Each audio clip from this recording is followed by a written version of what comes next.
In this series, we join archaeologists, divers, historians, and conservators as they work on one of the most intriguing shipwrecks of all time, while facing one of the toughest challenges of their careers, recovering all that remains of Blackbeard's Queen Anne's Revenge. Blackbeard took off with anything that he valued. To succeed, they'll have to battle the site's dynamic and dangerous marine environment. You end up bashing into things. Ever-changing weather conditions, and a fast-ticking clock.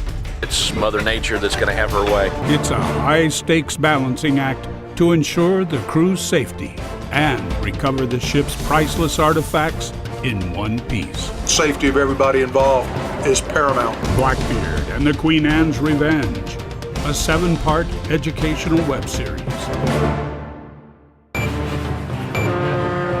With 1 day left and only a few hours of favorable weather and sea conditions, crews on board the Jones Bay and RV Dan Moore converge on the wreck site for one last attempt at this phase of the 2013 Great Gun Grab. The straps are exposed. They're on the first 2 cannons. There's only one more that still needs to be dug out, so I'd say we're getting along pretty well this morning. It's just a little bit after 7. Lift boat won't be here for an hour and a half. If the wind doesn't pick up anymore and the falling tide doesn't hurt us, we look like we might actually get something done today. 2 divers are in the water right now, getting set up to put the dredges in so we can uncover the cannons. But when the lift actually happens, I'm concerned about their safety when they're there lifting this cannon. It's a big job. You put a lift bag on the cannon and wait for it to just start to lift up, and as it ascends, the air expands in the lift bag, and it'll go faster and faster. So I'm concerned about them. And I know that they know what they're doing. They've done it before many times. But I'm just still concerned about them. This is one of the lift bags that we use for raising the cannons.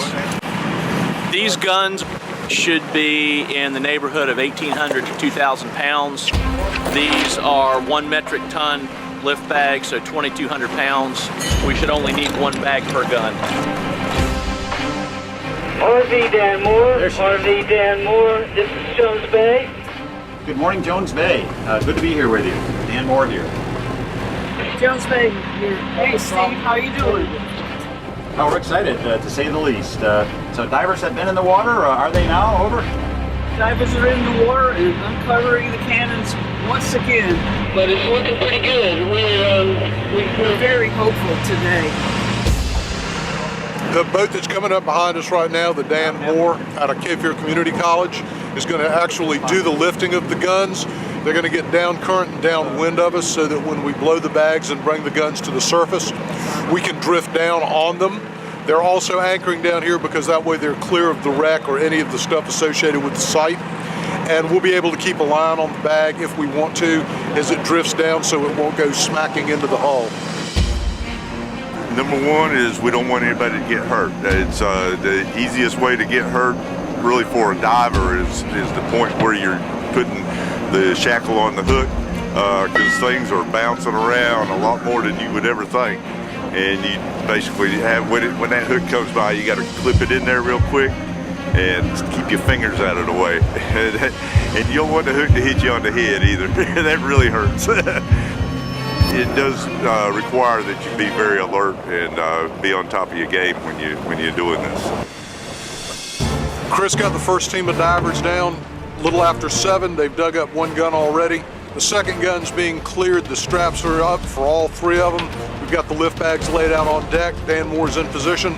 Probably within the next hour and a half, we'll start bringing guns to the surface if everything continues to run this way. So right now, everything's looking really good. It actually feels like we're looking at getting it done. The sea state stays like this. These guys have done this countless times. We'll have guns on deck. It's gonna be sweet. It's gonna be super sweet.